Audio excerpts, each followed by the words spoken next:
হুজুর জান্নাতের ভেতরে আবার শপিং মল থাকবে কেমনে? প্রশ্ন আসতে পারে না? সহিহ মুসলিমের বর্ণনা, ইন্না ফিল জান্নাতি লাসুকান, জান্নাতের ভেতরে বিশাল এক শপিং মল থাকবে। এটা বোধহয় আমাদের বসুন্ধরা শপিং কমপ্লেক্সের মতো হবে, যমুনা ফিউচার পার্ক।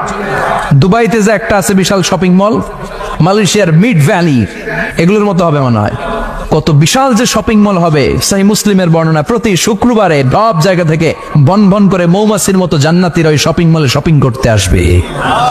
ইচ্ছে মতো দেদারসে পোশাক কিনবে, ইচ্ছে মতো শপিং করবে, টাকা দেয়া লাগবে না, ক্রেডিট কার্ড লাগবে না। সুবহানাল্লাহ পড়েন। ইচ্ছে মতো শপিং করবেন। দুনিয়াতে একটু কষ্ট করে হালাল উপার্জন করে খেয়ে যান। আল কানাআতু মিনাল ইসলাম, অল্পে খেয়ে তুষ্ট থাকার, আল্লাহ শুকরিয়া করা, এটার নামই ইসলাম। অল্প খাও, অল্প পড়ো, অল্প জমাও, অল্পের ভেতরে বরকত ঢুকাই দিছে কে? অনেকে দেখবেন অনেক খাই খাই নাই নাই করে, এটা যাদের স্বভাব তাদের কখনো বরকত হয় না। অল্প খাবেন, অল্প পড়বেন, আর হালালের সাথে সম্পর্ক করবেন।